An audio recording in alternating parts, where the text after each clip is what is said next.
Hi, everybody. It's Tana with Bridge to Health New Mexico and the Espanola Fitness Studio. Hope you guys are having a beautiful Wednesday. It's June 9th. We're going to talk about hormones in your weight today.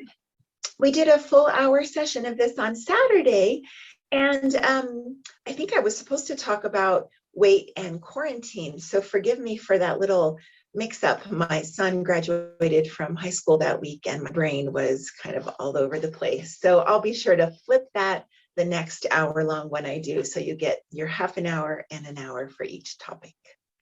All right, today we're going to do half an hour of hormones and your weight. So if you haven't had a chance to watch the 1 hour one that we did on Saturday, you're going to get a little summary of it here, which will be awesome. If you're watching live, looks like nobody is yet, but if you are watching live, be sure to put your questions in the chat or go ahead and bring yourself live onto the video so that I can answer your personal questions, help you overcome things that you're experiencing in your own life. That's what I do. So I'm going to share my screen with you now. So give me just a moment so you can see the slides I'm going to share with you. Technology here, there we go. And there she is. Okay, hormones. If you are not a teenager or a woman going through menopause, you might feel that you don't have a lot to think about when it comes to hormones. But the truth is that hormones are working in all of our bodies all the time. What a hormone is, it's a chemical that tells other things in your body what to do. So you can think of the hormone as the boss, and the workers are your organs, your so many other things in the body. So the hormones relay the message for what your body should do. Sometimes that message goes to the brain, sometimes it goes to another organ. So hormones, are so many of them. We're only going to talk about a few today. Again, if you want more in-depth information, go to the 1 hour presentation I gave on this. Okay, hormones, when it comes to our weight, they work together to either increase or decrease both appetite and fat storage. So hormones can make us hungry, make us feel satisfied, and basically help our body to regulate our energy stores, which is our fat storage. If hormone system is not working properly, you're going to find yourself struggling with your weight on an ongoing basis. You have to have your hormonal system working like a well-oiled clock in order to keep your weight at where you want it to be. There are lots of reasons that system gets off, and we're going to talk about those today. Now, the good news is that diet and lifestyle change can have powerful effects on these hormones. So I'm going to teach you lots of different ways to eat and move your body that can help your hormonal balance. Okay, the first hormone we're going to talk about today is leptin. Leptin, you can remember that it lets you push away from the table. So leptin is the satiety hormone. Satiety means feeling satisfied, feeling full, feeling like you don't have to eat more. So leptin plays a key role in the regulation of energy balance, body weight, metabolism, which is the rate that your body needs to burn energy just to stay alive, and your endocrine function. So the endocrine system's very complicated. Those of you who have diabetes or any other endocrine system issue, you probably know a whole lot about this, and you probably even have an endocrinologist on your healthcare team. So that's awesome. Leptin was not discovered until 1994. So in my old brain, that feels like yesterday. So I do want you to know it's a relatively new discovery. When it was discovered, pharmaceutical companies and many other people thought it was going to be the answer to the obesity epidemic. But if you go back and look at the trend in obesity, it did not stop in 1994. They tried to create pills of leptin that people could just take and feel full and not want to eat more. But unfortunately, it was not that simple. It didn't work. But they're still doing tons of research on medical and pharmaceutical interventions for obesity using leptin. So interesting stuff there. Leptin is generated and secreted by fat cells. That means it's created and released by your fat cells. Isn't that interesting? It travels through the blood system to receptors in the part of the brain called the hypothalamus. Remember the hypothalamus, you're going to hear it a lot when we talk about your brain and your weight. And leptin relays information to the brain about the body's energy supply. So you can think of leptin as the boss running a message to his boss saying, hey, dude, we need more energy down there. You got to eat more. Or sending a message that, you know, I feel fine. Actually, if it were leptin, the message is going to be, we got plenty of energy, no need to eat. Your fat storage is fine. When you have enough energy stored in the form of fat to support staying alive, to support your basic physiological activity, that's your brain thinking and sending messages, that's your heart beating, that's your muscles contracting, that's your muscles holding your skeletal system upright.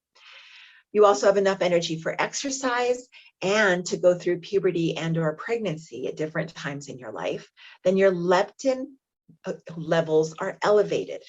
They're higher because you have enough energy. However, when you're dieting and consuming a small amount of calories, your leptin levels drop. Okay, let's just take a moment here. When you're so leptin is the hormone that tells your brain to stop eating. So when you're dieting, your leptin levels drop, which means your brain is going to think you need to eat more. That's why so many diets fail. Now, the leptin pathways are very complicated. We already talked about that by the fact that the pill didn't work. They're not even fully understood yet. But the hormone is believed to stimulate the vagus nerve that connects the brain and the abdomen. So I really encourage you to look at some alternative therapies to stimulating the vagus nerve. There are some breathing techniques, probably some acupuncture, some chiropractic, probably lots of different things you could discover to try to stimulate that vagus nerve. Leptin plays a role in the brain's reward systems. When your leptin levels are low, food tastes better. So you're likely to eat more and restore energy homeostasis. Homeostasis means balance. Nature likes balance. So we are natural beings. And so when our body is in energy balance, it feels good. So if our brain is getting the message that the leptin levels are low, it makes food taste better, makes it more attractive to eat. Now, when leptin levels are high, your appetite is suppressed, you don't want to eat, and your metabolism kicks into high gear. That means you're burning more energy just to stay alive, and that's something good if you're trying to lose weight. So you can tell that if you're trying to lose weight, it's good if your leptin levels are higher. Obese or overweight individuals often have one of two leptin-related problems or dysfunctions. Either they have no leptin. I do want to tell you this is very, very rare. Some people, a very small percentage of the population, are born with no leptin. That means their brain always feels like it's starving and they have to eat all the time. These are people who get hugely obese, completely out of their control. More likely is that we are leptin resistant. This is super, super common. Most of us who are overweight or obese have leptin resistance. So What is leptin resistance? People who are obese have a lot of body fat in their fat cells. Because fat cells produce leptin in proportion to their size, people who are obese also have very high levels of leptin. That makes sense, right? If you need to pause this video, if you're watching the recorded version of it, pause there and think a moment if that makes sense.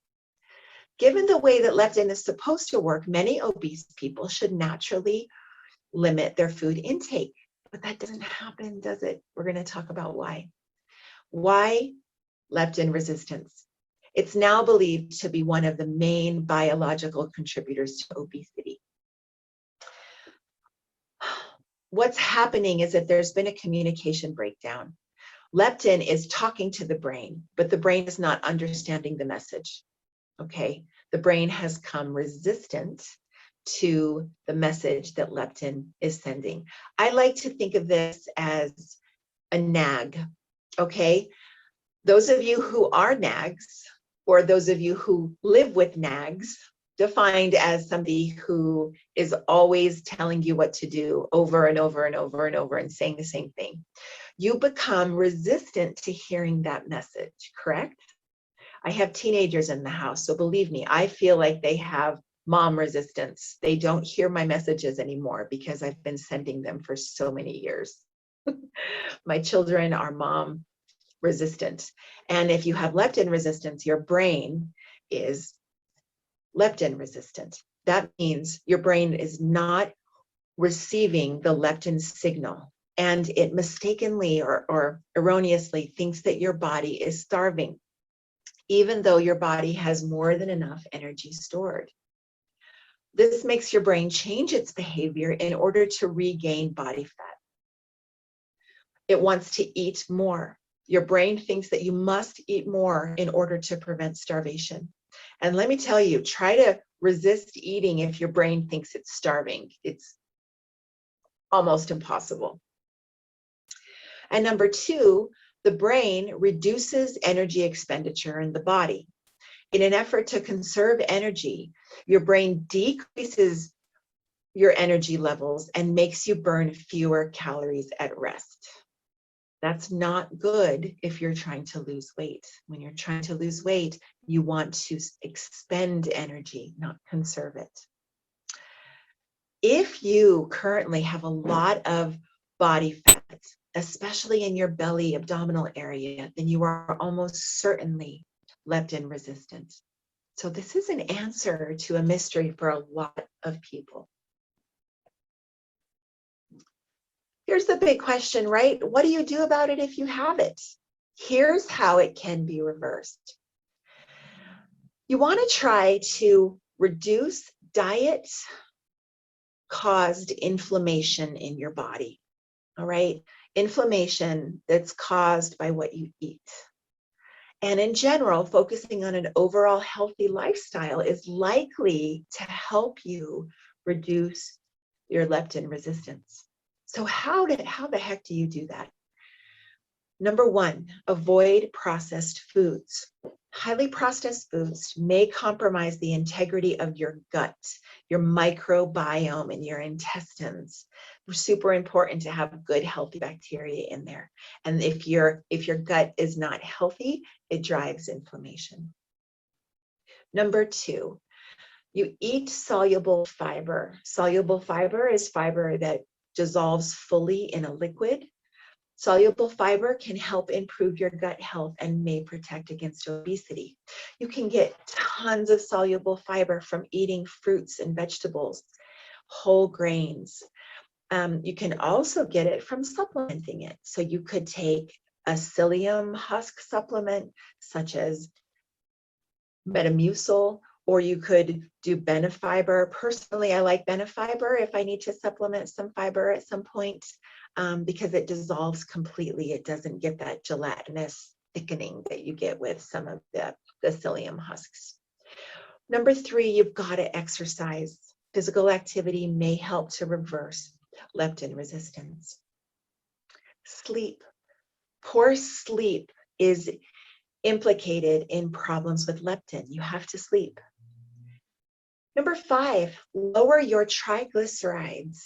Having high triglycerides can prevent the transport of leptin from your blood to your brain.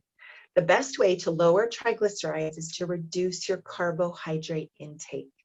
Reduce your intake of sugars, whether they're sweet sugars or starchy carbohydrate sugars. Eat protein. Eating plenty of protein can cause automatic weight loss. It's really pretty magical for weight loss, which may result from an improvement in leptin sensitivity. And in summary, I just want you to know there's no simple way to eliminate leptin resistance. Unfortunately, you can't just take a pill or a medication, but you can make healthy long-term lifestyle changes like what I talked about above that may improve your quality of life and your leptin resistance. The good news, guys, is if you do those 6 things that I listed above, you're going to change so many things in your body, in your brain, in your life, that leptin resistance is only one of them. All right, if you have questions about that, shout out. Moving on to the next hormone, and actually this is going to be the last one we're going to have time to talk about today. If you want more about estrogen and neuropeptide Y and lots of other hormones, you need to watch that hour-long presentation I gave on Saturday. Ghrelin. Ghrelin is the opposite of leptin. It's the gremlin, the hunger hormone. This is the hormone that tells your brain it needs to eat. Ghrelin levels increase during a diet where your calories are restricted and intensify hunger, making it hard to lose weight. Ghrelin travels through your bloodstream to your brain, where it tells your brain to become hungry and seek out food. One of my favorite phrases in the work I do is food-seeking behavior. So Ghrelin makes you adopt food-seeking behavior. Have any of you ever had food-seeking behavior? One of the main functions of Ghrelin is to increase appetite. It makes you consume more food, take in more calories, and store fat. This was a healthy thing when we were hunter-gatherers. This is what we needed to do to stay alive. So don't hate Ghrelin. Don't be mad at it. It's trying to keep you alive. Ghrelin affects your sleep and wake cycle. It affects reward-seeking behavior. Reward-seeking behavior is seeking out things that make you feel good, okay? It affects your taste sensation and your carbohydrate metabolism. Ghrelin actually makes food taste better, higher levels of ghrelin, and it affects how your body deals with carbohydrates. It stores it more as fat. Ghrelin is actually produced in the stomach. So remember that leptin was produced and secreted by fat cells, but ghrelin is produced in your stomach, and it's secreted when your stomach is empty. That makes sense, right? It's sending a message to your brain that your stomach is empty. It enters the bloodstream and affects a part of the brain known as the hypothalamus, which governs your hormones and appetite. It's all making sense, right? The higher your levels of ghrelin, the hungrier you get. The lower your levels, the more full you feel, and the easier it is to eat fewer calories. And again, in the past, it played a role in survival by helping you maintain a healthy level of body fat. So you can see that if you're trying to lose weight, it's really important to keep those ghrelin levels low. So what causes it to rise? Ghrelin levels typically go up, obviously, before a meal. You should be hungry before you eat. Something I talk about a lot in my weight loss work is that food is fuel, and we shouldn't be eating if our tank is not empty. So if your tank is empty, ghrelin levels are going to rise and tell your brain to eat. And then, of course, they go down shortly after you eat when your stomach is full. Interestingly, people who struggle with obesity may just be more sensitive to its effects. Some research actually shows that obese people's levels of ghrelin are actually lower than they are in lean people. Isn't that interesting? So going back to hearing commands, to being a nag, right? There are some people who are more sensitive to tone of voice in other people. There are some people who are not sensitive at all to, let's say, tone of voice in somebody else. It's just like that with ghrelin. So if you're obese, you may be very sensitive to hearing ghrelin's message. Other research suggests that obese people may have an overly active ghrelin receptor in the hypothalamus that leads to increased calorie intake. So it just means that you have the same or less amount of ghrelin, but your brain's receptor to hearing ghrelin is super sensitive, is overly active. The longer you diet, and this is really important, you guys, the more body fat and muscle mass that you lose, the higher your levels are going to rise.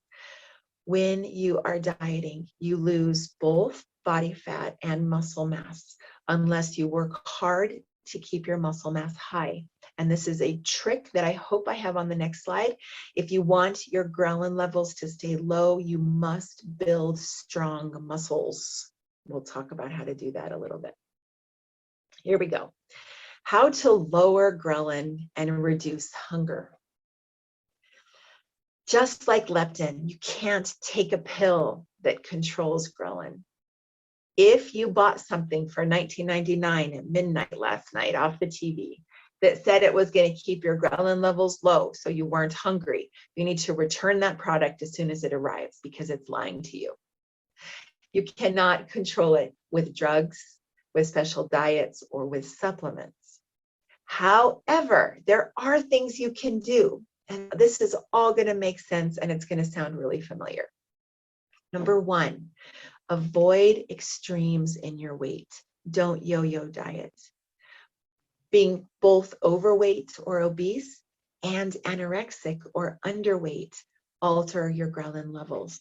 Remember, your body and your brain are looking for homeostasis. They're looking for balance. So stop that yo-yoing. It's really, really harmful. Number two, prioritize sleep. Poor sleep increases your levels of ghrelin, and it's been linked to increased hunger and weight gain. This is something I experience a lot. If I don't get 7 to 8 hours of sleep and a little power nap at some point in the afternoon, I just want to eat like crazy. So start to notice if you have a bad night's sleep, if you're feeling sleep deprived and you feel hungrier the next day, say hello to ghrelin. Number three, there it is. Increase your muscle mass. Ladies, if you're listening to this and you think, well, I don't want to bulk up my muscles, that's not what we're talking about. We're talking about taking the normal genetic size of your muscles and toning them in that size. We're not asking you to become a professional bodybuilder. Unless you want to do that, that's great. But you can tone your muscles in the size that they are now and increase the mass in that same size. Because higher amounts of fat-free muscle mass are associated with lower levels of ghrelin. So you need to be lifting weights. You need to be using resistance bands. You need to be doing planks and push-ups and squats and pushing heavy bales of hay and working around the house and outside, lifting heavy things. Number four, eat protein. This sounds familiar. A high protein diet increases feelings of fullness and reduces hunger. One of the mechanisms behind this is a reduction in your ghrelin levels. Okay, eat more protein. You can do some great searches online for lists of protein sources. If you're vegetarian or vegan, do a more specific search. List of high protein food sources that are vegetarian or vegan. Even those of you who eat meat, I highly recommend to include more vegan and vegetarian sources of protein. You're going to get that soluble fiber that we talked about. You're going to get different micronutrients. vitamins and minerals in those other sources of protein. So I'm not just talking about eating meat and eggs. Meat and eggs are great sources of protein, but there are lots of other ones like beans, lentils, garbanzo beans, black beans, pinto beans, great sources of protein. There's tofu, there's seitan, there's, oh, so many. There's pea protein, PEA protein, so many. So I really encourage you to do a quick internet search. If you want, I have so many lists myself. If you want, you can email me. And I will also send you some or put a comment there on YouTube. Okay, number 5, maintain a stable weight. We've talked about this. Avoid weight extremes. We kind of already talked about this. Avoid yo-yo dieting. It messes up your hormones, including ghrelin. And number 6, this is interesting. If you're working with a professional, this is easier to do, or you can just try it on your own. If you feel like you're starving all the time, it might mean that your ghrelin is a little out of whack. So you might try cycling your calories. What this means is having periods of higher calorie intake that tell ghrelin to get lower and increase your leptin. And then periods of lower calorie intake. You're cycling through them. You can also do this with carbohydrates. Again, you can work with a professional, me or somebody else who knows what they're doing around cycling calories or carbohydrates, or you can search it up online and try it on your own. One study found that 2 weeks on 29 to 45% higher calorie diet decreased ghrelin levels by 18%. Now it's interesting because it doesn't say what happened to the weight of the people in that study, but anyway. Guys, I'm going to come back now to the screen. All right, there I am. Hi, everybody. I hope you enjoyed learning about ghrelin and leptin. They're only 2 of the hormones that affect your weight a lot. I think it's really interesting to know that your feelings of hunger and your feelings of satiety are affected by those 2 hormones. So your homework this week is to notice when you feel hungry or when you feel full.